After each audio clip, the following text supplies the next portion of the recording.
নমস্কার। অংশমালী আয়োজিত সেতু সঞ্চারের আরেকটি এপিসোড নিয়ে আমি স্বপন রায় এসেছি। আজ আমার সঙ্গে আছে মিতুল দত্ত। মিতুল অত্যন্ত গুণী একজন মানুষ। কবিতা, গদ্য, সঙ্গীত এবং সমাজসেবা বিভিন্ন স্তরে মিতুল কাজ করে থাকে। তো এমন একজন গুণী মানুষ আজ আমার সঙ্গে আছে। মিতুল, আমি স্বাগত জানাচ্ছি তোমায় এই আমার সেতু সঞ্চার অনুষ্ঠানে, অংশমালীর সেতু সঞ্চারে। আমরা শুরু করছি। আমি যে প্রশ্নটা সবাইকে করে থাকি, রাদার প্রশ্ন নয়, একটা ফর্মালিটি, যে আমি সবাইকে বলি যে নিজের একটা স্বপরিচিতি দিতে। তো তুমি প্লিজ তোমার সম্পর্কে সংক্ষেপে কিছু বলো, তারপরে আমরা অন্য কথাবার্তা যাব। স্বপরিচিতি নিজের সম্পর্কে বলার জায়গাতে আমি এখনো এটা পৌঁছইনি। আমি একটি মেয়ে না, এখন আমার যথেষ্ট, মানে আমি নিজেকে একটি মেয়ে বলেই ভাবি আর কি, বাবা মায়ের মেয়ে। এবং কিছু কিছু কাজ করার আমি চেষ্টা করি, কিন্তু পারি না। খুব একটা পেরে উঠিও না। অনেক কিছু করতে গিয়ে যেটা হয় যে কোনোটাই ঠিক করে হয় না। এই আমার পরিচিতি, এছাড়া আর কিছু না। লেখার চেষ্টা করি, হয় না। গান গাইবার চেষ্টা করি, সেটাও যে খুব একটা হয় আমি জোর দিয়ে বলতে পারছি না। এই আর এছাড়া আর কিছু নিজের সম্পর্কে আমার বলার নেই। মিতুল অত্যন্ত বিনয়ী বোঝা গেল। আরে যাই হোক, আমরা যারা ওর গান শুনেছি, যা ভাবি নিজের সম্পর্কে লেখা পড়েছি, আদৌ এগুলো সত্যি কথা নয়। যাই হোক, আমরা সেখানে যাব, আমার কাজই তো তাই। আরো প্রশ্ন করে মিতুলের অন্যান্য সমস্ত যা কিছু কাজকর্ম আছে সে সম্পর্কে জানবো। তার আগে আমরা মিতুলের কবিতা দিয়ে আজকের অনুষ্ঠানের এটা শুরু করছি আর কি। আজকের অনুষ্ঠানটা শুরু। মিতু, কিছু কবিতা পড়ো। হ্যাঁ, করছি।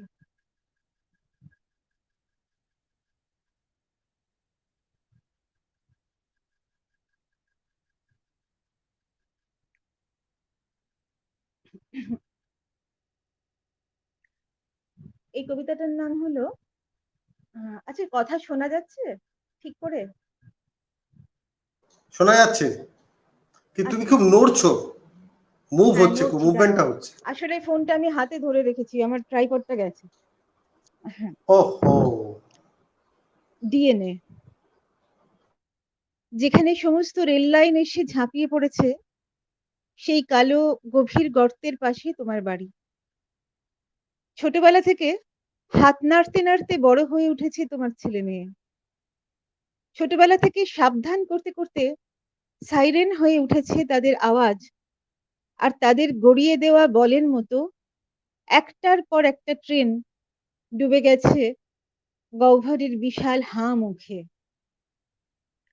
এইসব গল্প শুনে, ট্রেন যাত্রীদের গল্প, তাস খেলার গল্প, তোমার বউয়ের স্নান আর কটাক্ষের গল্প শুনে আমিও একদিন উঠেছি রাতের ট্রেনে। সারা রাত গ্রহ মন্ত্রণার মতো তাস নিয়ে বসেছি প্রত্যেকে। চিৎকার শুনিনি কেউ, শুধু খোলা জানালার ধারে কাটা হাত উঠতে দেখেছিলাম। অন্ধকার শস্য মাঠ তোলপাড় করে ভেসে এসেছিল তোমার বউয়ের হাসি, মিলন, উল্লাস। আর তলিয়ে যাওয়ার আগে আমরা প্রত্যেকে জেনেছিলাম ওই কালো জটিল গহ্বর তোমার বউয়ের শান্ত মহাকাল গর্ভ ছাড়া অন্য কিছু নয়, যেখানে সমস্ত রেল লাইন নতুন ভ্রূণের দেহে পরস্পর জড়িয়ে রয়েছে। আরো পড়ো, আরো পড়ো।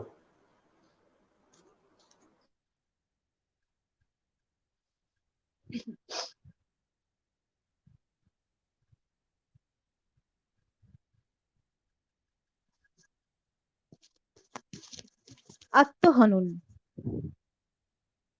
টেলিফোন বাজছে না তো। এত ঘন উদাসী বিকেলে বৃষ্টিপাত হয়ে গেছে, ভিজে সালোয়ার ঝুলছে ছাদে। আপাত বিষণ্ণ এক মৃত বাহকের দল চলে গেল। তুমি গেলে শ্মশান বিমুখ চেনা বান্ধবীর বাড়ি, চেনা মদে ভিজে গেল গলা, ভিজে গেল সন্ধ্যা ও শহর। নিঝুম দৈত্যের মতো রাত্রি নেমে এলে, তুমি লাফ দিয়ে পড়লে নিচে, হাইওয়ের মাঝখানে, শূন্যতার সমাধির দেশে। শহর মসৃণ ভাবে তোমাকে মারিয়ে চলে গেল। পড়ো না, পড়ো, ভালো লাগছে শুনতে। আরো গোটা দুই পড়ো, তারপরে কথাবার্তায় যাবো। উপপাদ্য। ও আমার অস্থির কম্বল প্রদোষ। মাথা নিচু করে চলতে চলতে মৃৎশিল্প হয়ে ওঠা দুঃখদের তুমি বাজার শেখাও। ও আমার অস্থির কম্বল প্রদোষ, মাথা নিচু করে চলতে চলতে মৃৎশিল্প হয়ে ওঠা দুঃখদের তুমি বাজার শেখাও। শেখাও মূর্তি আর ধ্যানের মধ্যবর্তী সান্দ্র পথ। ও আমার সিঁদুর বৈভব। অবগুণ্ঠনময়ী মেয়েদের ইতিহাস আমি জানি। ভূগোল আমাকে ব্যর্থ কম্পাস ছাড়া আর কি দিয়েছে? উপপাদ্য শিখতে শিখতে পাঁচিলের ওপর দিয়ে হেঁটে যাচ্ছে পৃথিবী, আর নিরোদের খাঁড়া আমাদের বীজ ও গণিতের ওপর ঝুলে আছে তৃতীয়ার চাঁদের মতো। ও আমার বিস্ময় হারিয়ে ফেলা শিশুকাল, কেন আমাকে চিহ্নিত করা হবে প্রজাপতি হন্তারক হিসাবে? কেন তোমার গুঁজে দেওয়া নাক কেশর আমার চূর্ণ চুল থেকে খসে পড়বে বেড়াবিনুনির রোদন সাম্রাজ্যে? অবধির মতো কথা বলছো আজকাল। তোমার দাঁতের ওপর আর এক ফোঁটা ভরসা নেই আমার। দংশন আর করাতকলের শ্রেণী বিভাজনের ভেতর ঢুকে পড়ছে আমাদের চকলের যৌনতা। জিভ ছোলার কথা মনে পড়ছে বারবার। নীল মৌমাছির চাক ভেঙে উড়ে যাচ্ছে লক্ষ লক্ষ মধুপায়ী পুরুষ ঠোঁট। কে তাদের যত্ন দেবে? কে তাদের শোষণ যন্ত্রের মধ্যে ভরে ঝুলিয়ে রাখবে নির্নিমেষ কপিকলে? ও আমার নিষ্ঠুর নগ্নিকা বৃত্তি। তোমার সঙ্গে ঘর করতে করতে বিষুব পরিধির মতো গরম হয়ে উঠেছি। আমার আর পেঙ্গুইন দেখা হলো না এই জন্মে। ভাবতে ভাবতে ডুবে যাচ্ছি লোহিত সূর্যাস্তের দিকে।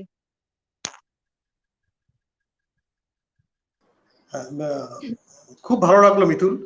আমি যেটা বলছি, তুমি না এর পরের কবিতাটা ওই মাইকটা সামনে রেখে পড়ো না। না, বড় হোক, আচ্ছা, একটু দূর কবিতা বড় হলে কোনো অসুবিধা নেই, কত আর বড় হবে। আচ্ছা আচ্ছা, হ্যাঁ, তুমি মাইকটা নিচে রেখে পড়ো তো, একটা না ওই একটা আওয়াজ হচ্ছে। হ্যাঁ হ্যাঁ, কয়েকজন আওয়াজ অতিথি হচ্ছে, এসছে, আমি হ্যাঁ স্বাগত হ্যাঁ জানিয়ে নি। জয়শীলা গুহ বাগচি, পঙ্কজ দাস, প্রতিভা দাস, সবাইকে স্বাগত। পঙ্কজ বলছেন খুব ভালো লাগছে মিতুলের কবিতা। জয়শীলা বলছে শুনছি। প্রতিভা দাসও বলছেন খুব ভালো লাগছে। আমরা রচনা খুব উপভোগ করছি বলছেন পঙ্কজ দাস। ঠিক আছে, আমরা পরে আবার আপনাদের সাথে কথা বলবো। আমি পরের পর্বে যাই। মিতুল, প্রত্যেকের একটা ছোটবেলা থাকে, তোমারও আছে। ছোটবেলা, স্কুল, কলেজ, প্রথম কবিতা লেখা, কবিতা সাহিত্য পত্রিকাতে জড়ানো, তোমার গান শুরু, এই সমস্ত আর কি তোমার জীবনের এই অংশটা একটু বলো। ছোটবেলা তো আমার গানের শুরুটাই আমি বলি আর কি। আমার আচ্ছা, বাবা একটা কাজ করো। চাইতেন। হ্যালো, একটা কাজ হ্যাঁ করো। হ্যাঁ, বলো বলো। তোমার ক্যামেরাটা কি, আমি বুঝতে পারছি তোমার ওটা ভেঙে গেছে, কোথাও কি রাখা যাবে হেলান দিয়ে? না, এবার ঠিক আছে, ঠিক আছে, অসুবিধা নেই। ঠিক আছে তো, বলো বলো। এবার ঠিক ফাইন, আছে তো, ঠিক আছে, মোটামুটি ঠিক আছে। হ্যাঁ এবার ঠিক আছে, একদম ঠিক আছে, বলো। মাঝে মধ্যে একটুখানি হবে আর কি, মানে কিছু খুঁজতে গেলে হবে। ইটস ওকে, তো বলো। যাই হোক, আহ, তো খুব ছোটবেলা থেকে বাবা চাইতেন যে আমি গান গাই, কারণ আহ, মানে আমার বাবাদের যেহেতু অনেক বড় পরিবার ছিল, বাবারা মানে 8 ভাই বোন, এবং আমার মায়েরা হচ্ছে 6 ভাই বোন। তো ফলে এবং তাদের অবস্থা, মানে পারিবারিক অবস্থা, সংসারের অবস্থা এমন কিছু ভালো ছিল না যে তারা ছেলে মেয়েদের গান শেখানোটা তখন একটা বিলাসিতার পর্যায়ে বোধহয় যেত সেই সময়টাতে। তো সেটা পারিনি। বাবার বোনেদের মধ্যেও অনেক প্রতিভা ছিল এবং আমার মামা মাসিদের মধ্যেও ছিল, কিন্তু তারা পারেনি। তো বাবার ইচ্ছে ছিল যে তারা যেটা পারেনি সেটা যেন আমি পারি আর কি, গান বিশেষ করে, যে গানটা যেন আমি গাই। এই জন্য আমার বাবা একটা দিন রেলে চাকরি করতেন, একটা দিন ছুটি পেতেন। তো সেই ক্লাস 7 থেকে আহ আমাকে উনি ওই একটা দিনে, মানে রবিবারে আর কি, আমাকে কলকাতায় গান শেখাতে নিয়ে আসতেন, সুপ্রকাশ চাকির কাছে। তখন শিখতাম। তো এরকমই আর কি আমার বাবা। তারপর হয়েছে কি, প্রচুর কম্পিটিশন হয়েছে যেখানে বাবা নিয়ে গেছেন আমাকে, মানে এমনও হয়েছে হয়তো একদিনে 3টে কম্পিটিশন, মানে আমার যে ওপর একটু অত্যাচারই ছিল সেটা, কিন্তু বাবার প্রচন্ড ইচ্ছে ছিল যে আমি গান গাই। আর আমি তো একটু ফাঁকিবাজি, ছোট থেকেই প্রচন্ড ফাঁকিবাজ। তো রেয়াজ করতে চাইতাম না, ভীষণ ঝামেলা করতাম রেয়াজ করা নিয়ে। তখন সেই কত রকমের যে বাবা প্রথমে সেই কত রকমের, যদি তুমি রেয়াজ করো তাহলে তোমাকে, আচ্ছা মাসে তোমাকে তাহলে আমি 4টে করে চকলেট দেবো, মানে ক্যাডবেরি দেবো, এইরকম করে। তারপর কি করতো, তাতেও যখন হলো না তখন আমাকে ওপরের ঘরে বন্ধ করে রাখতো বাইরে থেকে, যে রেয়াজ করবে তারপর বেরোবে। আমি আবার কি করতাম, ওই তানপুরার মধ্যে পেনের ক্লিপ আটকে ওটা দিয়ে ট্যাং ট্যাং করে গিটার বাজাতাম। তো এই আর কি, ফাঁকি পাচ্ছিলাম ভীষণ, কিন্তু বাবা, মানে এইটা হয়তো বাবা চাইতেন বলেই হয়তো আমার গানটা, তাও আমি অনেক দূর পর্যন্ত শিখতে পেরেছিলাম। তারপরে গান থেকে কবিতায় আসাটা সে ভারী বিচ্ছিরি ভাবে আসা আর কি। কবিতার যে আমি ছোটবেলায় ওই টুকটাক যেমন লেখে আর কি, মানে বাঙালিরা মানে একটু ওই কবিতা লেখা এবং গান গাওয়া, এইটা বোধহয় মানে সবাই সবাই ভাবে যে বাথরুমে গেলেই গান হবে এবং খাতা পেলেই কবিতা হবে। তো আমাদেরও সেই মানে ছোট থেকে একটা ব্যাপার ছিল, যেটা হচ্ছে যে আমি খুবই একা থাকতাম আর কি, মানে একা একা থাকতাম। বাড়িতে লোকজন এলে খুব ভয়, মানে কথা বলতে আমার প্রচন্ড অ্যালার্জি ছিল, যে কথা বলতে হবে এই ভয়তেই আমি খাটের তলায় গিয়ে বসে থাকতাম বাড়িতে কেউ এলে। তো এই আর কি। তো সেই সময় ওই কিছু পেলে না লিখতাম আর কি, কিছু ছোট ছোট নাটক লিখতাম। লিখে সব বন্ধুরা যারা ছিল, তখন আমি ক্লাস 6-7 পড়ি আর কি। তো ওই বা মাদের শাড়ি টাড়ি খাটিয়ে সেই সব নাটক করানো, এইসব গুলো করতাম স্কুলের। পাড়াতে আমি মানে মোটামুটি প্রতি বছরই কিছু না কিছু করাতাম বাচ্চাদের দিয়ে, মানে নিজেরা করতাম এবং পরেও আর কি ছোটদের দিয়েও করিয়েছি অনেক কিছু। তো এইটা তো হয়েছে। কিন্তু এটা করতে করতে মানে গান তখন আমি গাইছি। আহ, মোটামুটি এটা ছিল তোমার 97 তোমার সালে। স্কুলের নাম কি? আমি বিনোদিনীতে পড়তাম, বিনোদিনী, তোমার হুগলি। স্কুলের নামটা বলো। হুগলি বিনোদিনী আচ্ছা, গার্লস হাই স্কুলে। ব্যান্ডেলে। ব্যান্ডেলে, ব্যান্ডেলে। ব্যান্ডেলে। আচ্ছা। হুম। তো এই হলো ব্যাপার।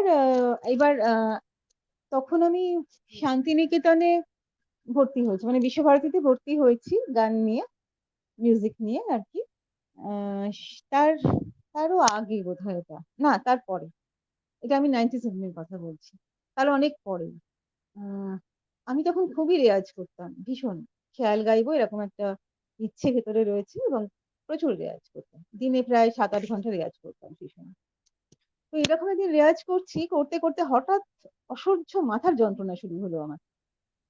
তখন কাকে পাওয়া যায়, কাকে পাওয়া যায়, আমাদের পাড়াতে এক মামা ছিলেন আর কি, তিনি দেখতেন এরকম, তিনি মানে তো তিনি এলেন, এসে দেখে টেকে বললেন যে তাহলে একটা ব্লাড টেস্ট করানো যাক। ভ্যান্ডেলে এমনিতেই খুব মানে ডাক্তারের ক্রাইসিস বহুদিন থেকেই আর কি একটু। তো তিনি যখন বললেন তখন তো করানো হলো, ব্লাড টেস্ট করাতে যা দেখা গেল যে আমার হেপাটাইটিস বি পজিটিভ। তো তখন তো তিনি বললেন যে না এ তো ভারী, আর তখন ওই হেপাটাইটিস বিটা সবে মার্কেটে এসেছে এবং লোকজন কিছু মারাও গেছে তাতে। সবাই প্রচন্ড ভয় পেয়ে গেল যে এ তো ভয়ানক ব্যাপার, তাহলে কি করা যায়, তাহলে একে শুয়ে রেখে দাও। তখন আমাকে শুয়ে রাখা হলো, আমার গানটা একদম মানে গানটা পুরো শেষ আর কি, খেয়ালটা তো একদম ওখানেই, গল্প শেষ খেয়ালের। 1 বছর আমাকে ওইভাবে শুয়ে থাকতে হয়েছিল। প্রায় ১ বছরের বেশিই হবে আরকি। তো তখন সেই প্রায় বাঁচার জন্য আরকি তখন আমি একটু পড়তে লাগি এবং তখন আমি আস্তে, আস্তে কবিতার ভেতরে ঢুকে পড়ি। কারণ তখন আমার কিছু করারই ছিল না। মানে এতটাই আমি তখন ভেঙে পড়েছি আরকি যে গানটা আমার হলো না আর। ওইভাবে আমার গান থেকে কবিতায় আসা। তারপর তো দেখা গেল যে না আমার তো মানে আমার তো জন্ডিসও হয়নি। আমি জাস্ট ক্যারিয়ার ছিলাম। তো ওটা তো হয়ে গেল। আমার হেপাটাইটিস বি ব্যাপারটাই হয়নি। খামোকা আমি ১ বছর শুয়ে, শুয়ে গানটা একদম হয়ে গেল আমার। এই হচ্ছে ব্যাপার। তারপর তো কবিতায় ঢুকে পড়ার পরে আর খেয়ালের দিকে আমি যাইনি। আমি যেটা ভেবেছিলাম করব মানে গাইবো যে সেটা হচ্ছে আমি কিছু গান নিজে আ লিখে এই সুর দেওয়ার ব্যাপারটা আমার খুব ছোট থেকে ছিল যে কোনো কথা পেলেই তার মধ্যে ছড়া-টড়া পেলে তাতে সুর দিয়ে, দিয়ে করে দিতাম। তারপরে খুব ছোটবেলায় মানে আমি তখন বোধহয় 8, 9 কি 10 এ পড়ি। এইরকম সময় থেকেই আমি গান লিখতাম। ছোট, ছোট গান লিখে তাতে সুর দিতাম। দিয়ে নিজেই গাইতাম। কাউকে দেখাতামও না সেসব কখনো। আ তো তখন আমার মনে হলো যে আচ্ছা ঠিক আছে তাহলে গান যদি করা যায়। এইভাবে যদি নিজে কিছু লিখে যদি গাওয়া যায়। তো ঐরকম ওইভাবেই আ কিছু গান তৈরিও হয়ে গেছিল। তারপরে এখন মানে প্যারালালি কবিতা আর গানটা চালানো খুব মুশকিল। কারণ আমি আ বলেছি আগেও যে গান আর কবিতা আমি একসঙ্গে পারিনি কখনো। গান আর কবিতা ওই কখনো গান হলো মানে গান যখন হয় তখন কবিতা আসে না। মানে কবিতা উম মানে খুব ডিস্টার্ব করে আসলে গান আর কবিতা পরস্পরকে। দুটোই আসলে এমন দুটো আলাদা রাস্তা যে যে এটা খুব মুশকিল হয়েছে। আমি দুটো প্যারালালি ঠিকভাবে হয়তো করতে পারিনি। আরকি চেষ্টা করেছি কিন্তু হয়নি সেভাবে। আর ওই তারপর তো কুহকিনী কথা করেছি। আ ওটা তো আরেকটা কাজ, অন্য কাজ। আ ওটা তো আমি চেয়েছিলাম কবিতা, গান সব এক করে করতে। কিন্তু আ তারপরে যেটা হলো ওই আস্তে, আস্তে ওই ব্যাপারটার দিকে চলে গেল। যে এমন কিছু একটা করতে চেয়েছিলাম যাতে কবিতাও থাকবে, গানও থাকবে। মানে এরকম কিছু একটা। আ তখন সেই ভাবনা থেকেই হয়েছিল। তারপর কুহকিনীর কথা আ শেষমেশ যা দাঁড়ালো যে আ হয়তো তার মধ্যে কিছু থিয়েটারের আম আ যেহেতু স্টেজ নিচ্ছি আমি একটা আ নিয়ে করছি। আমার ১ম এতে কিছু প্রপস ও থাকছে যেহেতু। আ এবং একটু হয়তো থিয়েটারের কিছু এলিমেন্ট ও ওর মধ্যে রয়ে গেছে। কিন্তু ফাইনালি ওটা একটা একটি মেয়ের কথা যে একটা মনোলগ যেটা সে নিজে বলছে, বলতে, বলতে যে গানটা গাইছে অন স্টেজ। এই হলো মোটামুটি গান লেখালেখি এবং কুহকিনীর কথাতে বেশ। আসা। আরো কয়েকজন অতিথি এসছেন, আমি একটু স্বাগত জানিয়ে নিই। চন্দ্রানী মিত্র, নিশ্চয়ই। হ্যাঁ, হ্যাঁ। ইহিতা এরিন, উর্মি দাস, হুম, হুম। জয়িতা ঘোষ, তপন মুখার্জি, সুশীল নাগ, সৌমনা দাশগুপ্ত। অনেক অতিথি আজকে আমাদের সঙ্গে। আমি মিতুল একটা কথা বলি, হুম, আমি লেখালেখির ব্যাপারে তো আমি ক্লেম করতে পারি না, কিন্তু আমি প্রচুর মানে কবিতা পড়ি। আমি যখনই যার কবিতা পাই, যেখান থেকে পাই পড়ি। আমার কাছে মনে হয়েছে যে কবিতার তো ছেলে মেয়ে হয় না, কিন্তু দেয়ার ইজ এ কম্পার্টমেন্ট। আমাদের বাংলা ভাষাতে যখন মহিলারা কবিতা লিখেছে তখন এমন একটা অনুভবের জগৎ, আমি কিন্তু অন্য জগৎ বলছি না, অনুভবের জগৎ এসছে যা আগে হুম, উদ্ঘাটিত ছিল না। না, রবীন্দ্রনাথ পারেননি। একজন পুরুষের পক্ষে ওই ওই অনুভবকে তুলে আনা অসম্ভব। পুরুষ যা করে সে বানায়, সে কল্পনা করে, সেগুলো মেকিং। এবং একদম ওই প্রথম থেকে যারা লিখেছেন, একদম তুমি জানো আমি আর নাম নিচ্ছি না, একদম প্রথম থেকে আমাদের যারা লিখেছেন আজ থেকে তোমরা অবধি, এটা একটা অসম্ভব সমৃদ্ধ জায়গা। আমি জানি না এর উপরে যারা একাডেমিক্স আছেন তারা হয়তো কাজ করেছেন, আরো করবেন, কিন্তু আমি সবসময় চাই যে এটা নিয়ে একটা ভালো মানে ওরকম নয় আচ্ছা দে অলসো র্যান, এরকম নয়। It's not like that. মহিলারাও ছিলেন বাবা আমরাই কবিতা, তা নয়। অদ্ভুত সমস্ত বা অনুভবের জায়গা পাই, যেগুলো হয়তো আমার মা বলতে চাইতেন, হ্যাঁ উনি তো লেখেন না, উনি বলতে পারতেন না। আমার স্ত্রী বলতে চায়, হয়তো পারে না, তোমরা সেগুলো বলো। This are very important things. আজকে তোমার প্রথম দিকের কবিতাও সেগুলো ছিল। আমরা যারা শুনেছেন, আমি আবারও কিছু কবিতা শুনবো, আপনারা সঙ্গে থাকুন। এবার এবার আমি ও খুব ভালো গদ্যও লেখে এবং মিক্সড ব্যাগও আছে, কবিতা গান নিয়েও কাজ করেছে। তো অসম্ভব গুণী একজন মেয়ে।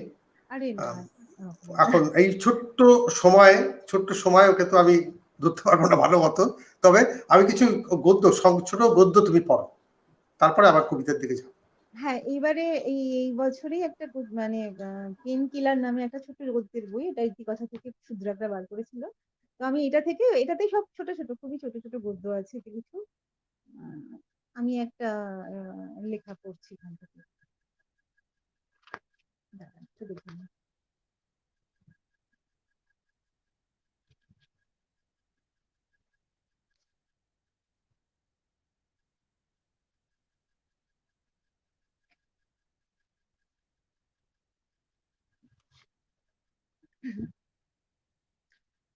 এই লেখাটার নাম হচ্ছে নিঠুরো হে।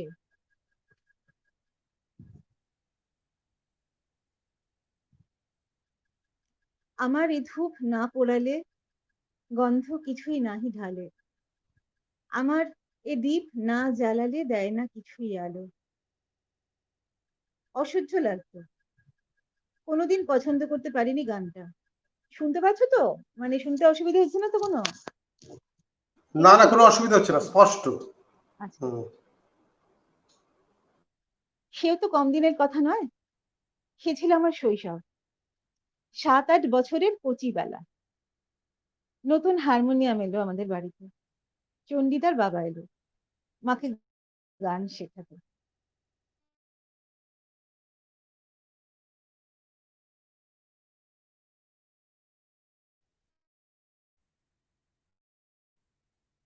হ্যাঁ আবার একটা এসে গেছিল। ঠিক যখন আমরা খেতে বসতাম, ভর দুপুরবেলা, নিমের পাঁচন গেলার মুখ করে মা গান গাইতে বসতো। তখনই শুনি গানটা, সেই প্রথম, এই করেছো ভালো নিঠুর হে। নিঠুর কথাটার মানে জানার পর ওই লোকটাকেই মনে হতো নিঠুর, নিষ্ঠুর। একটা মাত্র ঘরে ভাড়া থাকতাম আমরা। সেই ঘরে আমাদের খাওয়ার পাশে বসে লোকটা পেপার পড়তো। মা কখনো বাটি করে আলু পোস্ত বাড়িয়ে দিত, কখনো মৌরলার টক আমাদের ভাগ থেকে তুলে তুলে। লোকটা খেতে খেতে বাবার সঙ্গে বাজার দর আর গান বাজনার ভবিষ্যৎ নিয়ে এড়ে তর্ক জুড়ত। আর অত ছোটবেলাতেও এখনো আমার দিব্যি মনে পড়ে হারানো মৌরলার শোক আর ভর দুপুরে প্যানপানানি সোনার বিরক্তি মিলেমিশে ভেতরে বাইরে কি যে জ্বালা ধরিয়ে দিত। মনে হতো লোকটা গলা টিপে দিই, এমনি করে হৃদয় মোর তীব্র দহন জ্বালো। একদিন মা আর পারল না, রোববার ছিল সেদিন, মাংস হয়েছিল। বাবা 250-র বেশি মাংস আনতো না বলে মা আমাদের মাংসটা দিয়ে নিজে হাড়গুলো খেত। আমাদের মুখের মাংস চণ্ডীদার বাবাকে দেবে না বলে মা একেবারে তাড়িয়েই দিল। বুড়ো মানুষটার মুখের ওপর বলে দিল, আর আপনাকে আসতে হবে না। অন্ধকার মুখ নিয়ে হাঁটতে হাঁটতে মিলিয়ে গেল মার গানের মাস্টার মশাই, একটা কথাও না বলে। সেদিন মনে হয়েছিল, তাহলে আমার মায়ের মধ্যেও আছে, সবার মধ্যেই থাকে নাকি লোকটা, ওই নিঠুর। আরো খানিক বড় হয়ে তখন আমি খেয়াল শিখি কুমুদ রঞ্জন বন্দ্যোপাধ্যায়ের কাছে। রোববার করে গড়িয়াহাট নিয়ে যায় বাবা, বাণীচক্রে। তুতুল, আমার বোন আর আমার বড় মাসির মেয়ে সোনাই, ওরা রবীন্দ্রসঙ্গীত। পূর্ণিমা দিয়ে আসে বাড়িতে, বিশ্বভারতী, কণিকা বন্দ্যোপাধ্যায়ের ছাত্রী। চাঁদের হাসি আর অশ্রু নদীর সুদূর পারে শেখায়। আর সেই গানটা, নিঠুরো হে, একেবারে ছিন্নমূলের মতো এসে পড়েছিল ওরা ব্যান্ডেলে। পূর্ণিমাদির বাবা আর পূর্ণিমাদি কোথা থেকে কে জানে, বিহার নাকি ইউপি থেকে। পূর্ণিমাদির মা ছিল না, একটা টালির ঘরে ভাড়া থাকতো ওরা। পূর্ণিমাদির তখন 40-এর কাছে বয়স, বিয়ে হয়নি, অথচ কত ফর্সা, অল্প দামের ছাপা শাড়ি কি সুন্দর করেই যে পরতো। আমরা পূর্ণিমাদির পাত্র খুঁজতে ব্যান্ডেল স্টেশন যেতাম। আমরা 3 বোন। পুতুলের অনেক ট্রেনের কাকু ছিল, তাদের মধ্যে একজন বিপত্নিক ও এক বাচ্চার বাবা পূর্ণিমাদির গায়ের রং শুনে আমাদের বাড়ি আসার শনিবারের বিকেলটি স্থির করে ফেলে। পূর্ণিমাদির লজ্জা লাল গাল দুটিতে কল্পচন্দনের কলকা আঁকতে আঁকতে ফিরে আসি আমরা। সানাইয়ের বদলে কণিকার গাওয়া দূরে কোথায় দূরে দূরে যেন ঘুরে ঘুরে বাজতে থাকে আমাদের মনুসরণীর চৌহদ্দিতে। শনিবার সকালেই খবরটা এলো, পূর্ণিমাদি ভ্যানিশ, পাড়ারই এক হোমিওপ্যাথ ডাক্তারের সঙ্গে। ডাক্তারের খিঁচুটে বউ সাত সকালে বাড়ি বয়ে পূর্ণিমাদির ভালো মানুষ বাবার বাপান্ত করে গেল। দুঃখে নাকি অপমানে কে জানে, মানুষটা আর বাঁচলেও না বেশি দিন। আমাদের জীবন থেকে হারিয়ে গেল একটা গান, একটা শেষ না হওয়া গল্প। তারপরেও পুতুল গাইতো গানটা, আর আমি ভেবে পেতাম না কেন ওই গানের নিঠুর আমাদের জীবনের সঙ্গে ওতপ্রোত হয়ে যাচ্ছে। কেন সে আমাদের নিষ্ঠুরতাকে চাপকে সোজা করছে না। এখন যত দিন যাচ্ছে ভেতরের অন্ধকার জুড়ে বসছে দু চোখে, ততই মনে হচ্ছে কেউ এসে লাথি কষাক পেছনে, ধাক্কা মেরে ফেলে দিক অতল অনিঃশেষ ব্ল্যাক হোলের মধ্যে। আর রক্ত ঘাম ধুলোয় মিশিয়ে এক ফোঁটা আলোর দিকে উঠে আসার চেষ্টা করে যাই আজীবন। ওই আলোক বিন্দুটুকুই তো সে, যে আমার সমস্ত কালোকে আগুন করে তুলবে, যে আমাকে আঘাত দিয়ে স্পর্শ করবে, স্পর্শ মনির মতো, সেই নিঠুর। খুব সুন্দর, এত অসম্ভব, মানে খুব ভালো পাঠ মিতুল। আমি মুগ্ধ হয়ে শুনছিলাম, অ্যামেজিং, খুব ভালো। আসলে বাংলা ভাষা এত সুন্দর, এত খুবই অনেক সুন্দর, সময় মনে হয় না যে এত সুন্দর, তুমি পাঠ করলে সত্যি, ভাষাটা সুন্দর হয়ে উঠল। খুব ভালো, দারুণ, একদম। খুব ভালো লাগার গল্পটা, গল্প মানে গদ্যটা, আমি গল্প বলছি না, টেক্সট, এই টেক্সটটাও দারুণ, একটা গানের সঙ্গে জড়িয়ে একটা জীবন চর্যা। হ্যাঁ, দারুণ দারুণ, গ্রেট। আরো অনেক অতিথি আজকে, তোমার সব গুণমুগ্ধ। আরে আমি সবাইকে সুশীল চেনে নাগ, বলতে বলতেও পারিনি। হ্যাঁ, আমি বলি নামগুলো বলি, পরে তুমি করে দিও। সুশীল নাগ এসছেন, সোমা সাহা পোদ্দার, আমাদের অংশমালী সম্পাদক, তুমি জানো উনি মানে মৃত্যুর মুখ থেকে ফিরেছেন কিছুদিন আগে, যোগায়ন সন্ধি, শুনছেন, স্বাগতও জানিয়েছে ও তোমাকে। আচ্ছা, কি হয়েছে আমি সত্যিই জানি না, ওর তো আমি জানি না আসলে। ওপেন হার্ট খুবই বাচ্চা বয়স, ওপেন হার্ট ওরে সার্জারি বাবারে, হয়েছে। তো আবার ওই ওহো, 21 দিনের মাথায় তোমার এনজিওপ্লাস্টি করতে হয়েছে। তো তারপরে ও ও শুনছে, ও এসছে এখানে, এখন কিছুটা এখন সুস্থ। ভালো আছেন? হ্যাঁ হ্যাঁ, এখন অনেক বেটার, এগুলো হয়ে গেছে। আমাদের দেশ হলে বা বাংলাদেশ হলে কি হতো জানি না, জার্মানিতে আছে বলে ঠিক সেটাই আছে আর সেটাই, কি। একদম তাই, একদম তাই। তা এই একদম সময়টাতে, সঙ্গে এই সঙ্গে সময়কার অপারেশন হয়েছে। ট্রিটমেন্ট নিয়ে আর না বলাই ভালো। ভীষণ, ওদের খুবই দেশ খারাপ বলেই অবস্থা সম্ভব হয়েছে। এখানে। হ্যাঁ, গৌতম রায় আছেন কবি, ফরিদ সিপাতুল্লাহ আছে, রোমান জাহান আছেন, তাইমুন পিয়া আছেন, অনেক, এবং সবাইকে আমি সবার নাম বললাম, সবাই কমেন্ট করেছেন, তোমার প্রশংসা নমস্কার করছে সবাই, সবাইকে। তুমি পরে পড়ে নিও। আমি শুধু এটাই বলবো যে আপনারা সঙ্গে থাকুন। আমি এই ছোট সময়ে যতটা পারি মিতুলের সঙ্গে কথা বলবো, এবং ওর কবিতা, গান, গদ্য ইত্যাদিতে যাব। গানে যাব না, আমরা দুজনেই একমত যে গান একটা আলাদা কম্পার্টমেন্ট, সেটা গেলে একদম, এই অংশটা মার খাবে। গান নিয়ে হয়তো এরকম হতে পারে, আমরা মিতুলকে নিয়ে একদিন শুধু গান নিয়ে করলাম, সেটা একটা আলাদা অনুষ্ঠান হতে, সেটাই আলাদা অনুষ্ঠান হতে পারে। সেটাই। আমাকে ক্ষমা করবেন, আমার একটু গলা আজকে ধরা রয়েছে, তো বেশ, এবারে মিতুল, আমি পরের ইয়েতে যাচ্ছি। যে ধরো তোমার প্রথম লেখা কোথায় ছাপা হয়েছে মনে আছে? বা কোনো সাহিত্য পত্রিকার সাথে তুমি জড়িত কিনা? তোমার আমি জানি তুমি অনেক পত্র পত্রিকায় লেখো, স্কুল ম্যাগাজিন। আর লেখালেখি ঠিকঠাক করে মোটামুটি লেখার পরে প্রথম লেখা এখানেই এখান থেকেও মানে আমি তো ব্যান্ডেলে থাকতাম, এখনো আছি আর কি।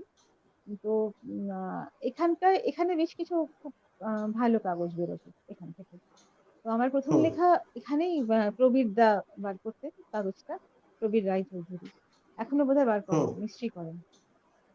তো আমি ঠিক এই মুহূর্তে মনে করতে পারছি না কাগজটার নাম, কিন্তু এই কাগজেই আমার লেখা প্রথম বেরিয়েছিল, প্রবীর দার কাগজে। তারপরে আরো পরে বেরিয়েছিল যখন কৃষ্ণাদির সঙ্গে আলাপ হয়েছিল, কৃষ্ণাদির সঙ্গে চন্দননগরে আলাপ হয়েছিল। তখন সেই সময় কৃষ্ণাদি আবার মল্লিকাদির সঙ্গে আলাপ করিয়ে দিয়েছিলেন আর কি। তখন মল্লিকাদি সানন্দার জন্য অনেক লেখা নিয়েছেন আমার কাছ থেকে, সানন্দাতে অনেক লেখা সেই সময় বেরিয়েছে। আর তারপরে মালবিকাদি ছিলেন, মালবিকা মিত্র, মালবিকাদি বিনোদন বিচিত্রা নামে একটা কাগজ করতেন, সেই কাগজেও। তারপর নন্দনেও বেরিয়েছিল, নন্দনেও বেশ কিছু লেখা বেরিয়েছিল সেই সময়টা। তুমি নিজে কোনো পত্র পত্রিকা সম্পাদনা করেছো? হ্যাঁ, তুমি আমি তো নিজে কোনো কবিয়াল পত্রিকা সম্পাদনা? করছিলাম, মানে আমি এ ওটাই, বছরে করতে আমি পারিনি। ওখানে, হ্যাঁ কবিয়াল তুমি করতে আমি জানি। তো আমি জাস্ট ওই উস্কে দিলাম, আর তুমি নিজের কথা বলছো না। কবিয়াল আর একটা ক্লোরোফিল নামে একটা অনলাইন করছিলাম, সেটাও আর আচ্ছা কি। আমার না কোনো কাজ আচ্ছা কমপ্লিট আচ্ছা, হয় না, মানে এটাই হচ্ছে আমার সব থেকে বড় বাজে জায়গা।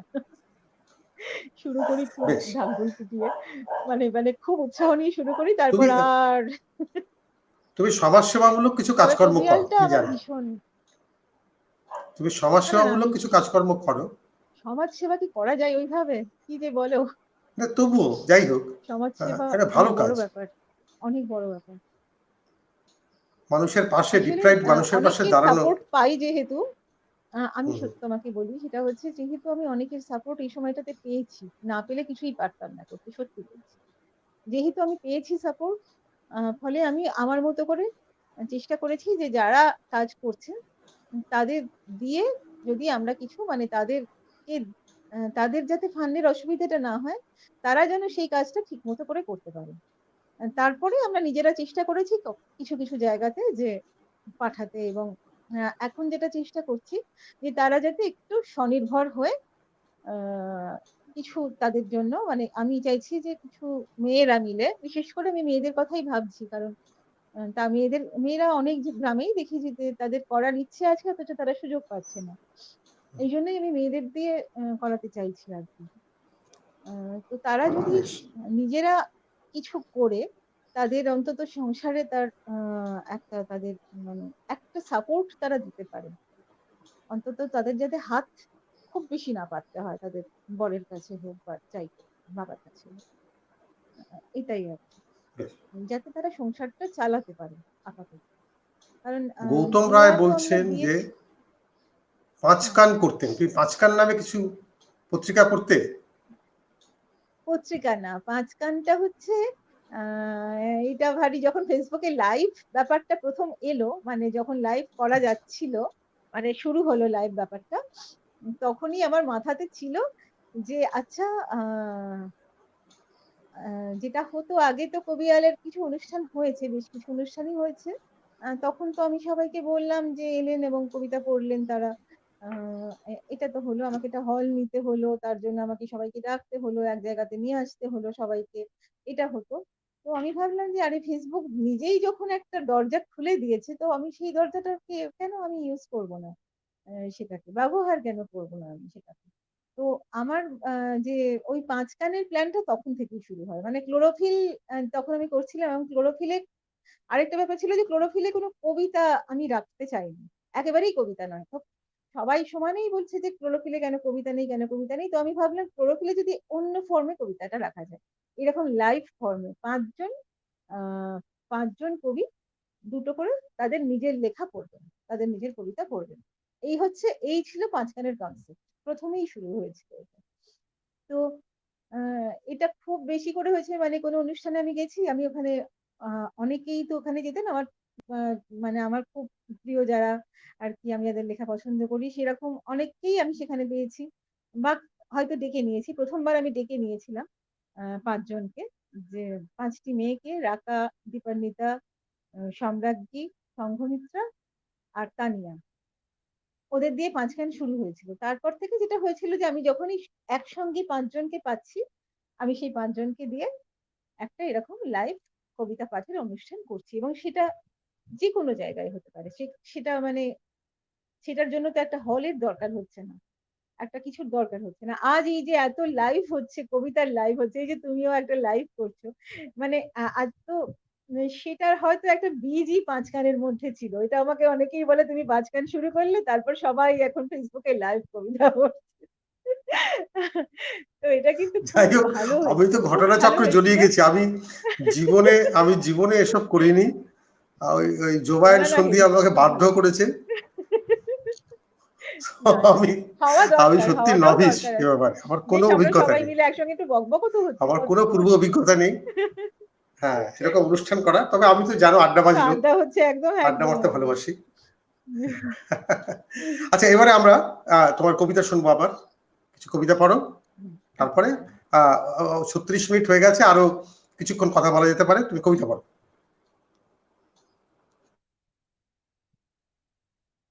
আমি কিছু ছোট, ছোট লেখা পড়ছি।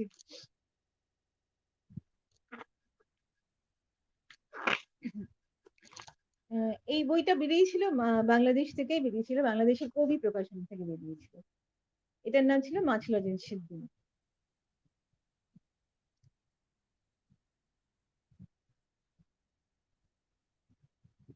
১-২ করে লেখাগুলো আছে। আমি কয়েকটা পড়ছি লেখার থেকে। নিরস্ত্র হয়েছি, তবু শত্রু চিন্তা ফিরে এলে কেন? আছাড়ের শব্দে জাগি, আদিক্ষেতাময় পৃথিবীর আমি কেউ নই। আমি সন্ধিপদ হারিয়ে ফেলেছি। সর্দির ওষুধ নিয়ে চলে যাব দক্ষিণ মেরুতে। ভলিনী জেলের কাছে গোড়ালির অপর্যাপ্ত ব্যথা সঁপে দিয়ে এ কোথায় যাব আমি? জুতোহীন পিতৃলোক ডেকেছে আমাকে। ২, আমাকে ডেকেছে যারা, তারা জানে কত ধানে কত। চালুনির নিচে ছেঁদা, ডাইনোসর গলে গেছে মহাকালো গবাদি গহ্বরে। আধার জেনেছ তুমি? বোতামের আদি কথা জানো? তোমার কফির কাপ কত দূর? কোথায় সে স্বপ্নের মিনার? বরফ দিগন্তে বসে আমাদের ধূমল প্রহর এত দ্রুত চলে গেল, যেরকম জন্ম চলে যায়। ৩, জন্ম চলে গেছে, তবু জন্ম ঋণ ভেবে আজও কাঁদো। নল জাতকের মতো ফিরে যেতে যাও নাকি পরা দুঃখে সর্ষের বালিশে? বেবি অয়েলের গন্ধে জল আসে, কোথায় সে নরম পৃথিবী? কুসুম কুসুম ভোর, কতকাল তোমাকে দেখিনি। তোমায় দেখিনি আমি। ৪, তোমায় দেখিনি আমি। দেখেছি মন্দার মেঘ কত অপ্রলাপে ঝরে গেছে। তৃতীয় দর্শন মনে করো, যেখানে আঙুল রেখে মুক্তি দেবে বলেছিলে, হারালো কোথায়? এ কি যে বোকার মতো বেঁচে থাকা, কাকে খুঁজি আজও? জন্মের কাগজে কার, নিয়তির বদলে হলুদ, ডানাহীন, ডানাহীন মরা প্রজাপতি।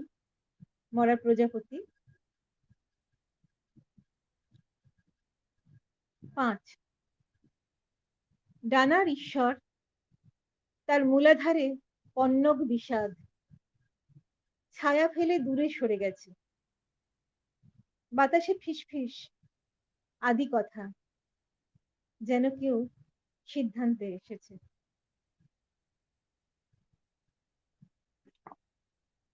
6 সিদ্ধান্তে এসেছি যদি কুয়োতলা জামরুল বাগান শিবাভোগে বাঁচি তবে, বেঁচে থাকি হাওয়ার প্রাসাদে। বিস্মৃতি আমাকে আর কতদূর নিয়ে যাবে, যেখানে অঘ্রাণ ভুবনডাঙ্গার মাঠে ফুলে উঠে মুহূর্ত প্রতিমা, যেখানে হারালো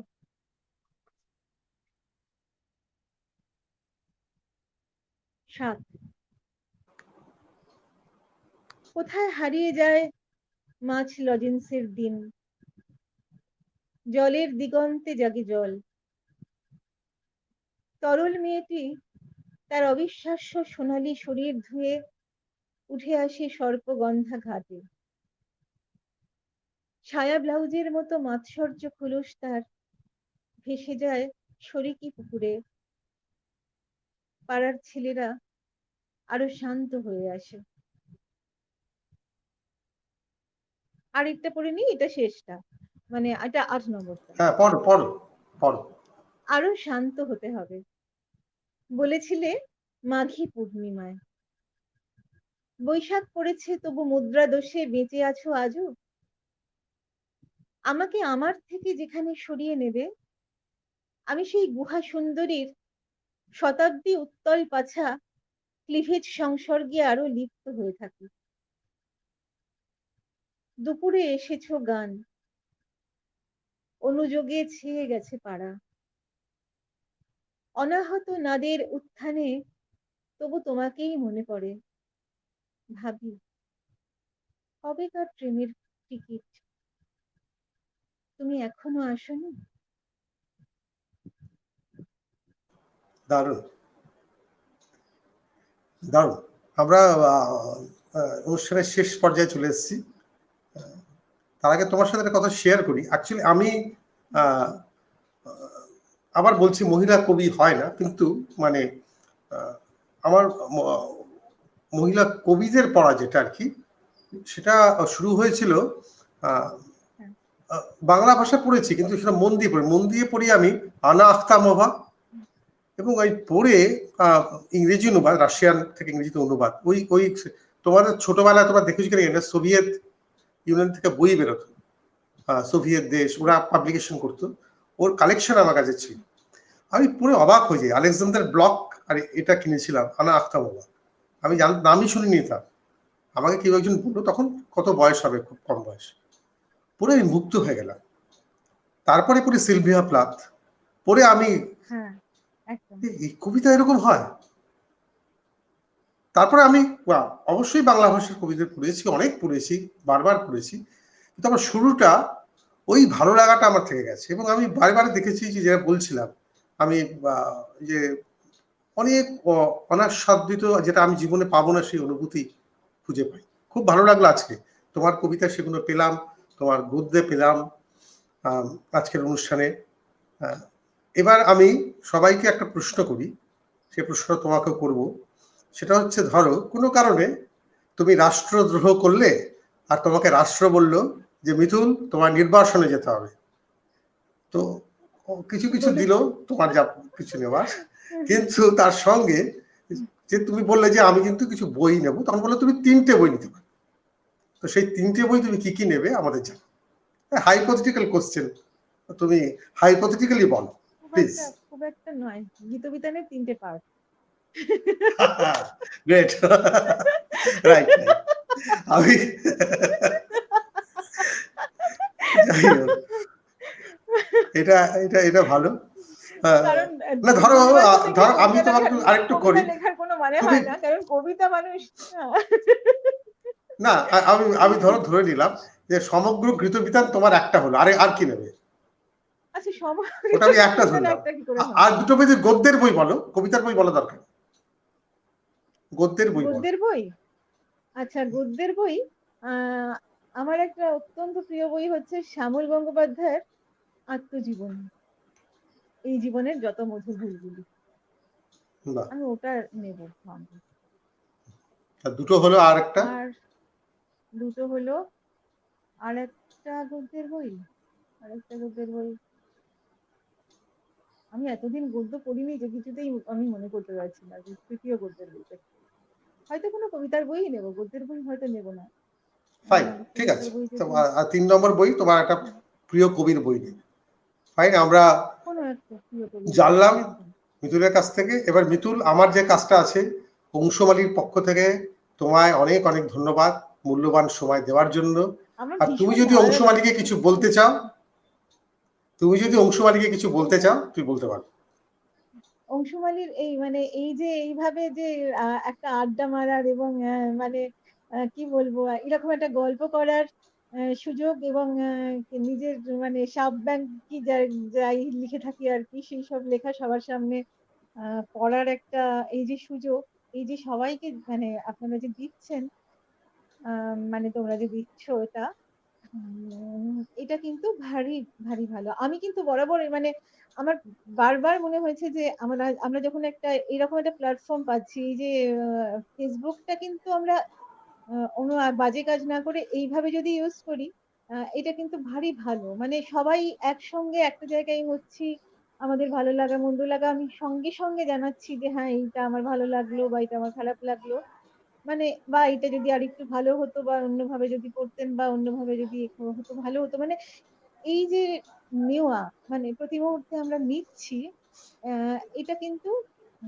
খুবই একটা পজিটিভ দিকে আমাদের নিয়ে যেতে পারে। তো আমরা সবকিছুর আমার মনে হয় এখন যে সময়ের মধ্যে আমরা রয়েছি, এই সময়টার ভেতর থেকে আমাদের কিন্তু পজিটিভ হওয়া ছাড়া কোনো উপায় নেই। আমরা নেগেটিভ যত হব, আমরা কিন্তু তত ডুবে যাব একদম। মানে আমরা তত তলিয়ে যেতে থাকবো, কারণ সময়টা এতটাই খারাপ। সুতরাং যেটা করতে হবে সেটা হচ্ছে প্রতি মুহূর্তে আমাদেরকে বলতে হবে যে না, এখানেই শেষ নয়, কারণ প্রত্যেকটি খারাপের পরে আবার ভালো আসে, এটা আসবেই আসবে, কারণ চক্রানি পরিবর্তন। তো ফলে এখন যেভাবে হোক এই ভালোটুকুকে নিংড়ে নিতে হবে, যেটুকু হয় যেভাবেই সম্ভব হোক। তো অংশুমালী এই যে এইভাবে যে সবার মধ্যে আসার, সবার কাছে আসার যে ব্যবস্থাটা করে দিচ্ছে, এটা ভীষণ আনন্দের, ভীষণ ভালো, খুব পজিটিভ। আমরা সবাই একটু পজিটিভ হয়ে থাকি এই মুহূর্তে, কারণ আমরা তার নয়তো আমরা নিজেরা ভালো থাকতে পারবো না। আমাদের ভালো থাকতেই ঠিক, হবে, আমাদের ভালো একদম থাকতেই হবে যেভাবে হোক। ঠিক কথা। এটুকুই ঠিক আমার কথা। বলার। বেশ, পাশের আজকের মানুষটাকেও একটু ভালো অনুষ্ঠান, রাখার চেষ্টা করতে হবে আর নিজেকে হ্যাঁ, ভালো রাখতে হবে, ব্যাস। অবশ্যই একদম একটা পজিটিভ ভাইব, একটা ইতিবাচক হ্যাঁ, সংকেত যেন সব জায়গায় যায়।